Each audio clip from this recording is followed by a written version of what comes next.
Señor Rector Jesús Sánchez Rodríguez, muchísimas gracias por la invitación. Muchas gracias a mis colegas de la Escuela de Psicología, de quienes he aprendido tanto y con quienes comparto intereses en común. También agradezco la oportunidad de participar en esta sesión con el maestro Armando Fuentes y con el doctor Julio Rubio, quien ha hecho una brillante exposición del tema de la responsabilidad social, y yo abordaré algunos elementos que tienen que ver con lo que él ha planteado para hablar de un tema que es de gran actualidad y que es a todas luces doloroso y difícil de encontrar soluciones adecuadas, que es el tema de las adicciones. Para mí pertenecer ahora a esta gran casa de estudios es un grandísimo honor que llevo con mucho orgullo y que me acompaña en mi responsabilidad social, en mi intento de hacer siempre del uso de la investigación, de la ciencia y de los conocimientos un apoyo a lograr de este México un lugar mejor. Si me pasa, por favor, la que sigue, por favor. ¿De qué voy a hablar? De cuáles son los retos, de estos retos en las políticas públicas y de qué investigación necesitamos para realmente encontrar unas mejores respuestas al tema que todos nos ocupa. Sabemos que mucha de la discusión que se lleva a cabo actualmente tiene una parte de consenso y que tiene que ver con el convencimiento de que tenemos que encontrar mejores respuestas, pero al mismo tiempo también con la confusión de cuáles deben de ser estas respuestas. Y pienso yo que las universidades y la investigación y el conocimiento que se genera en ella tienen una gran responsabilidad en poder encontrar respuestas más efectivas y menos dolorosas. Si me pasa la que sigue, por favor. Y bueno, ¿qué pretendemos? Pues pasar de la generación del conocimiento y su transmisión a través de la educación a la innovación que nos permita tener una aplicación exitosa, es decir, llevar la investigación hasta que está en la comunidad y tiene un lugar para mejorar sobre todo el bienestar de la población. Si me pasa la que sigue. Querría decir que tendríamos que contribuir a reducir esta brecha que hay entre el descubrimiento científico y su aplicación, desde pasar de la investigación más básica hacia las opciones de tratamiento en el caso de las adicciones y de las mejores prácticas de las estrategias basadas en la evidencia a mejores prácticas clínicas y comunitarias. Creo que aquí en esta universidad tenemos un ejemplo muy bueno de que esto es posible y creo que esta experiencia la tendríamos que ampliar. Si me pasa la que sigue. Ahora, ¿cuáles serían las oportunidades? Pues un convencimiento que a todos nos duele, del que todos de alguna manera participamos en este escenario diferente de un incremento en el consumo, de cómo las rutas del tráfico han fortalecido el crimen organizado y han aumentado la violencia y las muertes, cómo esta búsqueda de mercados internos a las drogas nos presenta nuevos retos y cómo este consumo y la violencia asociada al mercado interno aumentan. Por primera vez México ha tenido un retroceso en la esperanza de vida en los hombres jóvenes de 15 a 34 años que mueren por homicidio, y esta reducción de un año es bastante dramática y refuerza la necesidad de que avancemos en entender el problema, pero sobre todo ayudar a resolverlo. Dentro de todo este contexto, la investigación sobre políticas públicas es incipiente y el debate, como decíamos, se da más desde la emoción que desde la evidencia. ¿Cuáles serían, a mi juicio, estas prioridades para el conocimiento y la innovación? Serían, desde luego, el diagnóstico, de entender qué es lo que está pasando, un diagnóstico que tiene que ser mucho más dinámico, porque el problema cambia de una manera muy dinámica y las respuestas que teníamos hace unos años ya no son adecuadas para el día de hoy. Desde luego tenemos que encontrar mejor, entender mejor este fenómeno de lo que es la adicción lograr mejores iniciativas para intervenir, predecir quién está en riesgo, utilizar el conocimiento para poder predecir y poder prevenir y desde luego desarrollar nuevas intervenciones. Trabajar mucho más en las políticas públicas. Ahora, ¿qué es lo que nosotros sabemos del primer tema de las transiciones históricas?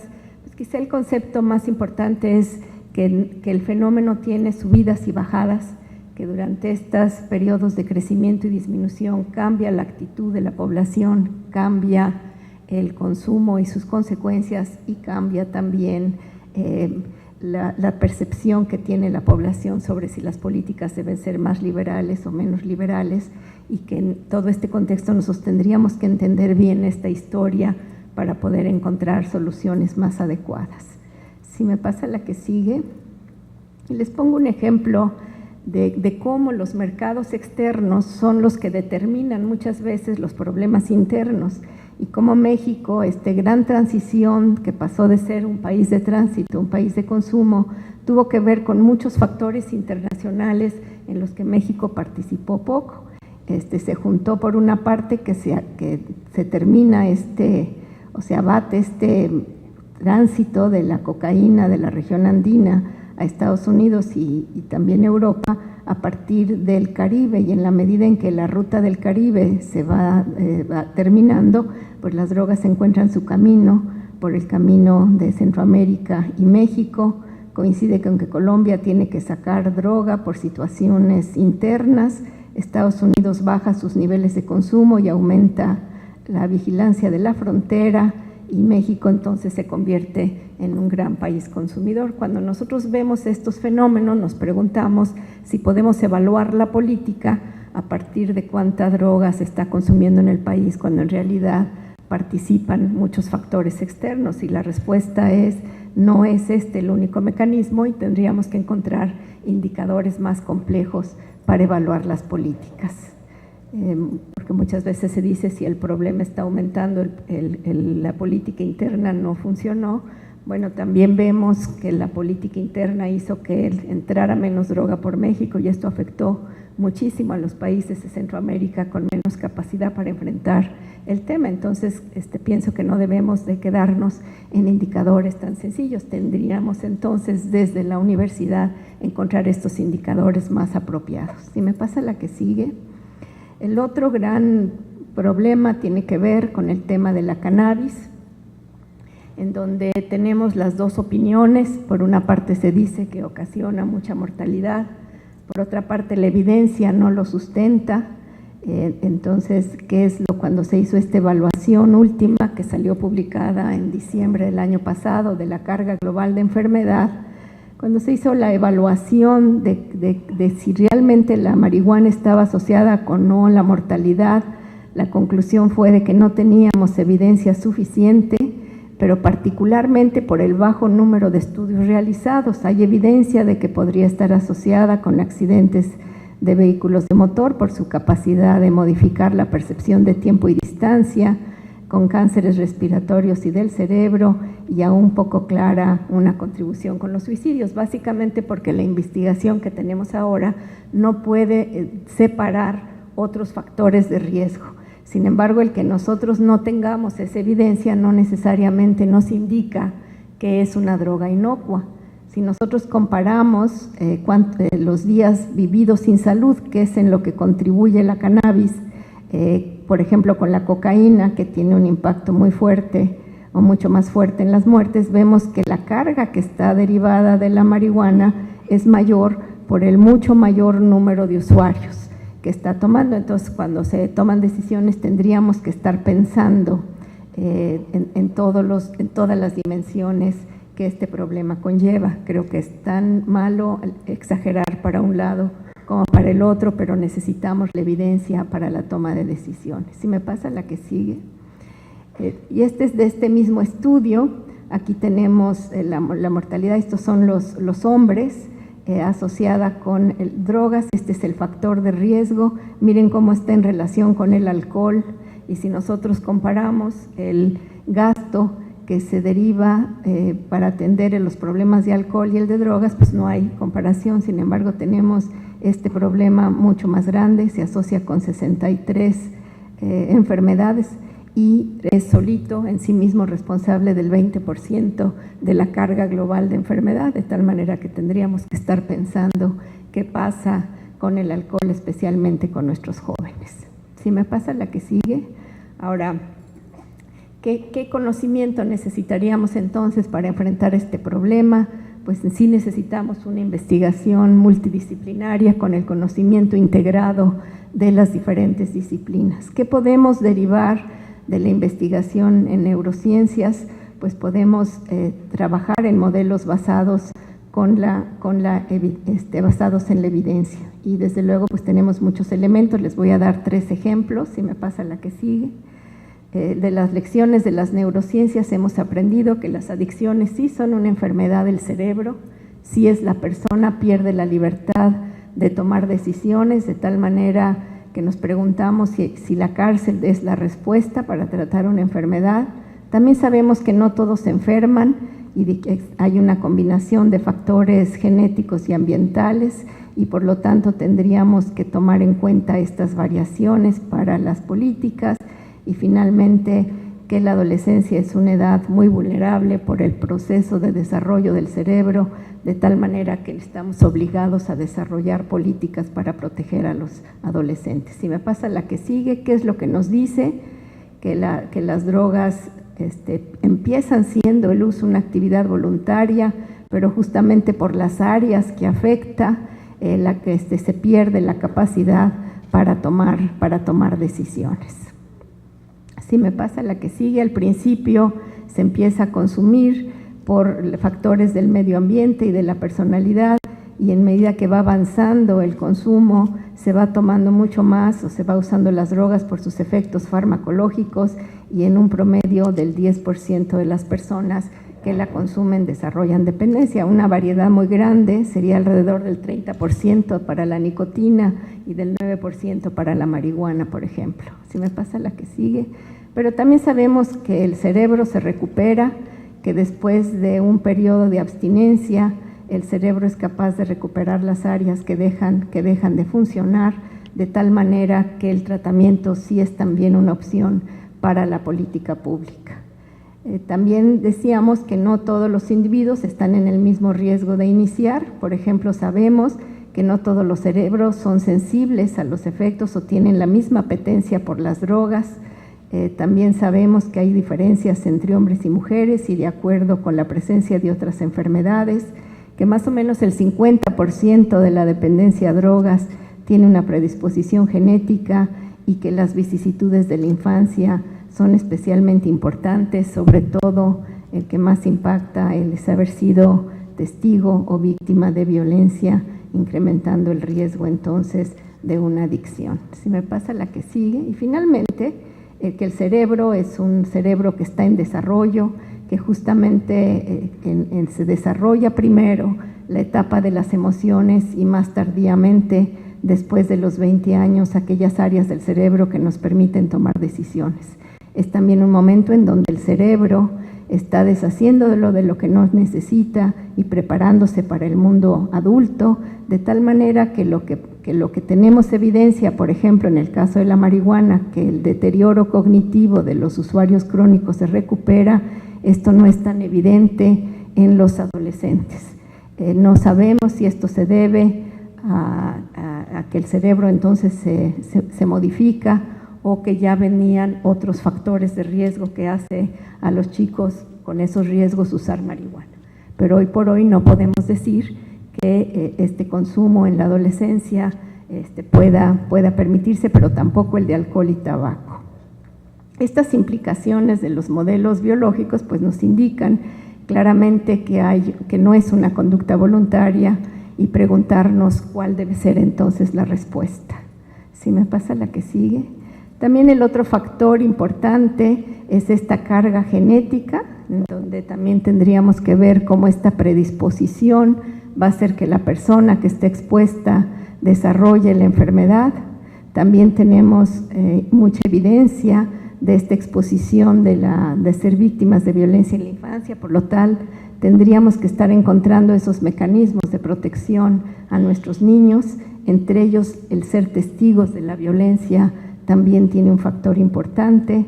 Desde luego, la nueva evidencia que tenemos para el desarrollo del juego patológico y finalmente las diferencias entre hombres y mujeres que nos llevan a buscar soluciones diferentes para cada grupo. Si me pasa la que sigue.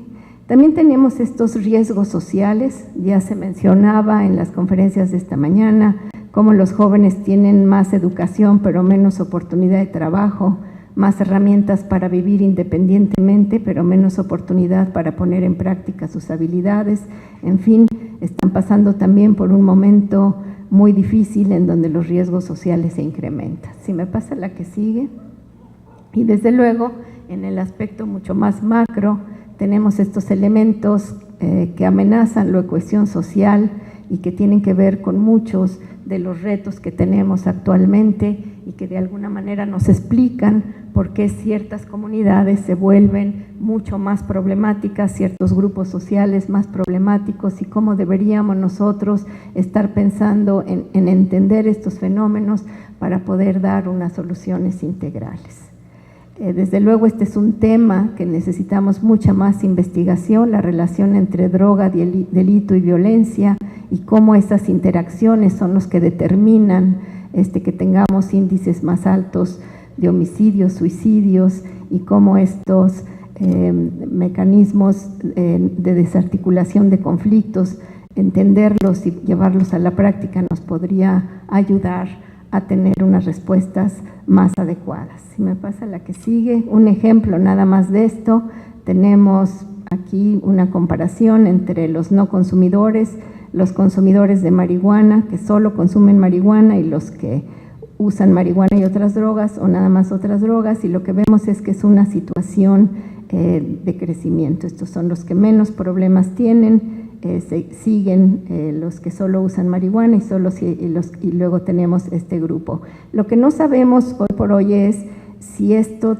está relacionado con la marihuana o con las comunidades donde viven las personas, y desarticular estos elementos se vuelve especialmente importante. Si me pasa la que sigue, desde luego en la prevención, entender mejor por qué unas personas desarrollan el problema y otros no, cuál es la interacción entre los elementos y cómo podemos estos modelos basados en la evidencia a través de los estudios de costos y de efectividad y eficiencia llevarlos a la comunidad.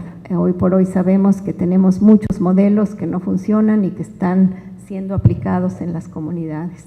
En el tratamiento tenemos más promesas que realidades, tenemos tratamientos exitosos de intervenciones breves y para personas con una dependencia no severa, pero tenemos que trabajar mucho más en llevar la evidencia de la neurobiología a encontrar intervenciones farmacológicas que ayuden a las personas que enferman a tener una mejor vida y también a sus familias.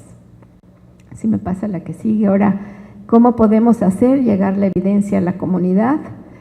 Tenemos muchas barreras en este campo. Nosotros sabemos que el resultado de la investigación, lo que aprendemos en las universidades, tarda entre 7 y 10 años en llegar a la comunidad. Si es que llega, tenemos que trabajar entonces en cómo lograr que esta evidencia llegue mucho más pronto a la comunidad y las comunidades se vean favorecidas por esta evidencia que hoy por hoy hemos sabido poco cómo llevar a la comunidad.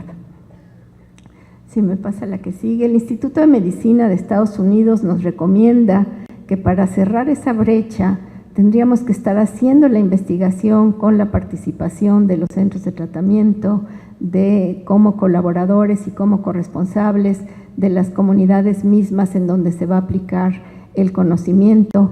Estamos acostumbrados a hacer estudios en ambientes controlados y llevarlos a la comunidad implica muchos retos. Pienso que tenemos que salir mucho más a la comunidad y esta es una de las áreas donde la universidad tiene muchas cosas que enseñarnos, la Universidad Autónoma de Nuevo León. Sí. Ahora, ¿cuál sería esta investigación sobre políticas públicas? Si nosotros vemos la inversión en ciencia que se hace en el país y cuánto de esto está destinado a investigar las políticas públicas, vemos que es muy pequeña la aportación a la investigación en este campo, y eso es una línea de investigación que tendría que estarse aumentando de tal manera que podamos estar dando resultados a las políticas o propuestas de políticas realmente basadas en la evidencia. ¿Cuáles son algunos de los retos que tendríamos que estar pensando? Pues es tener respuestas más adecuadas de si la marihuana es una droga de entrada, si realmente sensibiliza al cerebro para otras drogas, y si es esto, si se justifica entonces que se le dé un trato justamente porque se piensa que es una droga de entrada o no lo es. Sí, tenemos que saber también qué proporción del crimen está relacionado con las drogas. Muchas veces se propone que la legalización evitaría el crimen, pero finalmente pues pensamos que eso sería muy bueno, pero no es el hecho, porque el fenómeno es mucho más complejo. ¿Cómo podemos romper los mercados locales? ¿Qué pasaría con los precios? ¿Se pueden regular vía impuestos, etcétera? Si me pasa la que sigue. En la respuesta que sabemos hoy por hoy de si la marihuana es una droga de entrada, lo que nos dice la evidencia es que la mayor parte de las personas no usan drogas, y quienes fuman marihuana no pasan a otras drogas. Más o menos la marihuana en México y en el mundo es responsable del 80% del consumo de drogas. Lo que sí hemos encontrado es que las personas que pasan de la marihuana a otras drogas tienen muchos otros factores de riesgo. Entonces tendríamos que estar trabajando con esos factores de riesgo, creo yo, en lugar de estar pensando en la droga como meta, sino en la persona, cómo protegerla de los riesgos. Sí sabemos que a los estudiantes les afecta la memoria reciente, les afecta la capacidad de atención y todos aquellos procesos cognitivos que los hacen tener éxito en la escuela. Por eso afecta de una manera tan importante el éxito escolar y la deserción. Entonces, independientemente de esta pregunta, tenemos otras que también son importantes. Con este último concepto terminaría, pero para explicar, creo que hay mucha confusión entre si estamos hablando de despenalizar, en donde disminuimos penas, en donde descriminalizamos porque las quitamos, y en legalizamos si estamos hablando de un libre mercado o de un mercado regulado, y si realmente esto es posible. Hay una variación muy importante de la información en donde se establece realmente qué contribución tiene la marihuana en las ganancias de los traficantes. Naciones Unidas ha establecido para México una cantidad importante, pero en realidad la Rand Corporation, en un estudio me parece mucho más serio, establece que sería entre el 15 y el 20%. Esto por las tendencias mundiales va a ir disminuyendo. Todavía tenemos competencia en algunos mercados, cada vez menos, y esto, digamos, pensaría que es una proporción mucho más pequeña lo que es la marihuana. Si me pasa la que sigue. Entonces, para entender esta relación con la violencia, creo que es importante que entendamos las variaciones. En la dimensión farmacológica tendríamos la violencia inducida, que es la violencia que se da porque hay un consumo de sustancias. Nosotros vemos en algunas personas susceptibles cómo el consumo de alcohol facilita la violencia, y estaríamos hablando de una dimensión farmacológica.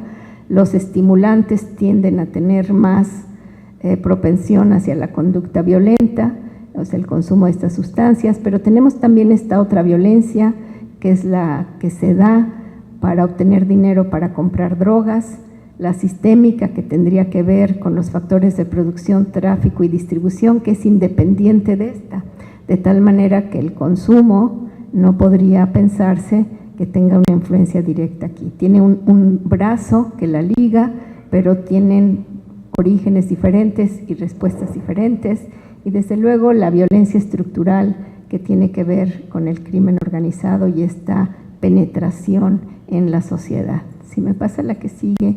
Y para ejemplificar un poco esto, les pongo una comparación entre México y, por ejemplo, Estados Unidos, en donde hay una definición de cómo se pretendía abordar el tema, cuál era la proporción del narcotráfico y cómo estaba asociado este crimen relacionado con el tráfico, pero también cómo era el consumo, cuál es el índice de narcomenudeo y cuál es el crimen que cometen adictos. Entonces México tiene un crimen alto aquí, pero muy poca penetración en lo que es el narcomenudeo y en el crimen de los adictos, de tal manera que una cosa, digamos, no lleva necesariamente a la otra, son fenómenos independientes que tienen una relación y que necesitamos entender mucho mejor. Si me pasa la que sigue y la que sigue, esto sería la que sigue, por favor. Si nosotros nos preguntamos si se pueden regular o no los mercados, las estimaciones es que la disminución del precio de drogas traería esta reducción, digamos, si se legaliza, traería esta reducción del precio de las drogas, y lo que piensan los economistas es que no hay manera, dada la elasticidad, de poder hacer un sistema de regulación que no estimule el contrabando. Entonces, son consideraciones importantes de hacer. Me pasa la que sigue. Pero sí hemos encontrado que hay mecanismos que nos han permitido regular los mercados.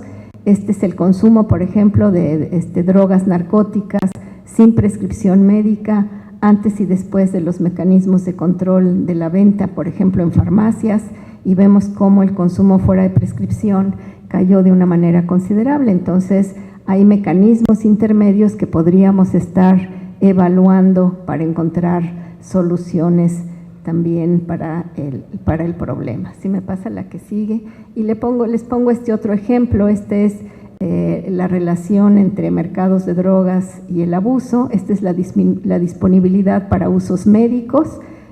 Estamos comparando Estados Unidos con estos países de América Latina. Por otro lado, la proporción del consumo fuera de prescripción. ¿Por qué es importante este consumo? Porque en Estados Unidos el abuso de estos medicamentos fuera de prescripción es su principal problema de drogas hoy por hoy. Este no es un tema que tengamos en México, pero porque tampoco tenemos un mercado. Nuestros enfermos no tienen acceso a la morfina, por ejemplo, que se produce en Naciones Unidas. Más o menos el 80% los consumen los países de economía de mercado, y al no tener un mercado para el consumo médico, tampoco tenemos un gran mercado para la desviación. Desde luego necesitaríamos trabajar para aumentar la disponibilidad con medidas de regulación que nos impidan la desviación hacia un mercado de abuso. Si me pasa la que sigue, por favor, la que sigue y la que sigue. Finalmente, ¿cómo podemos encontrar mejores respuestas? Pues queda claro que las drogas van a buscar sus rutas, y que más allá de estos procesos de vigilancia del cumplimiento de la ley, digamos, hemos encontrado que tienen efectos modestos, de tal manera que sí tendríamos que buscar mecanismos para reducir la violencia y donde medien factores internacionales que son los que de alguna manera también inciden en la parte de México. Como no podemos estar esperando a que el mercado internacional cambie, tendríamos que encontrar entonces estos mecanismos para limitar el impacto de la disponibilidad de armas, de trabajar en las medidas de disminución de conflictos en la comunidad, conociéndola y con medidas adecuadas a ella, y desde luego con el tratamiento de los adictos. Se ha pensado que deberíamos de transferir el tema al sector salud. La pregunta es, ¿estamos listos? Pues salud tiene una experiencia amplia, no ha pensado que el consumo deba de ser un delito, y sí ha pensado que el tratamiento y la prevención son respuestas apropiadas. Sí hemos visto como muchos países, cuando han incrementado la tasa de tratamiento, han disminuido su índice de violencia. Cuando hay muchos adictos, nosotros tendríamos que preguntarnos cuáles serían las respuestas propias para nuestro consumo. Los países que lo han logrado disminuir tienen básicamente el problema de heroína. Ese es un problema menor en México, de tal manera que nosotros en las universidades tenemos una gran responsabilidad para encontrar respuestas a estos grandes temas, probablemente pensando que la meta debe de ser no la droga, no el decomiso, no los arrestos, sino el bienestar de la población. Y si consideramos que todas las políticas tienen costos, tendríamos que estar pensando cuáles son los costos menores y cuáles son los que tienen el mejor beneficio para la población y qué tendríamos que hacer para anticiparnos y prevenir estos costos.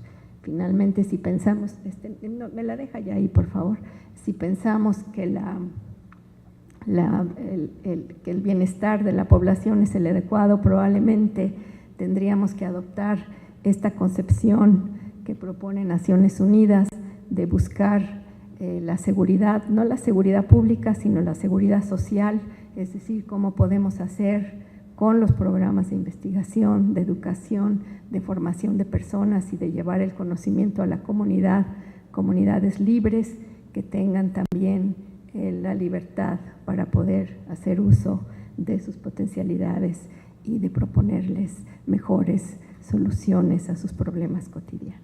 Muchas gracias.